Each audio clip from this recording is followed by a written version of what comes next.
कृष्णचंद्र जी महाराज मथुरा में विराजमान हैं। उद्धव जी पहुंच चुके हैं। भगवान ने अपने और गोपीजनों के प्रेम का रहस्य उद्धव को ब्रज भेज करके समझा दिया है। उद्धव महाप्रेमी हो गए हैं। अब भगवान श्री कृष्णचंद्र जी किसी से वादा किए थे कि मैं आऊंगा तुम्हारे घर, समझ गए होंगे, चंदन लगाने वाली कुब्जा से। कुब्जा ने पीतांबर पकड़ लिया था और कहा था श्याम सुंदर चलो ना हमारे घर। तो भगवान ने कहा था पहले इस पापी कंस को मारकर, और फिर दूसरा वादा किया था अक्रूर जी से। जब अक्रूर जी मथुरा पहुंचे तो भगवान से कहा घर पधारो, उनका नहीं, पहले अपना कार्य करेंगे, कंस को मारेंगे, फिर तुम्हारे घर आएंगे। तो आज के चरित्र में भगवान दोनों के घर पधार रहे हैं।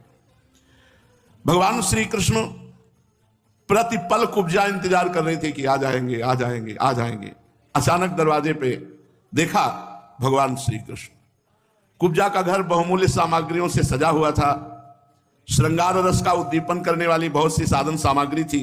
मोती की झालरें जगह जगह, चंदवे सैया बिछी हुई थी, बहुत सुंदर फूलों से श्रृंगारित किया गया था। रोज वो ये करती थी, पता नहीं किस दिन भगवान आ जाए। दीपक की शिखाएं जगमगा रही थी और फूलों के हार, चंदन। भगवान को देखते ही हड़बड़ा गई कुब्जा और आसन से उठ खड़ी हुई और विधि पूर्वक भगवान का स्वागत सत्कार किया और भगवान को श्रेष्ठ आसन पर बैठाकर पूजन किया। भगवान श्री कृष्ण जी अपने साथ उद्धव जी को भी ले गए थे। उसने उद्धव जी का भी समुचित रीति से पूजन किया, परंतु वे उसके सम्मान के लिए उसका दिया हुआ आसन छूकर धरती पर बैठ गए। उद्धव जी बड़े ज्ञानी महात्मा हैं। अपने स्वामी या अपने श्रेष्ठ के सामने कभी आसन पे नहीं बैठना चाहिए, बड़ी हानि होती है। तो आसन जब श्रेष्ठ जगह मिले, अपने से बड़ों के द्वारा दिया हुआ आसन मिले, तो उस आसन को प्रणाम करना चाहिए और समेट कर रख देना चाहिए और ऐसे बैठना चाहिए। ऐसे ही जब करदम ऋषि के पास मनु, शतरूपा और देहूति जी पहुंची तो 3 आसन बिछा दिए।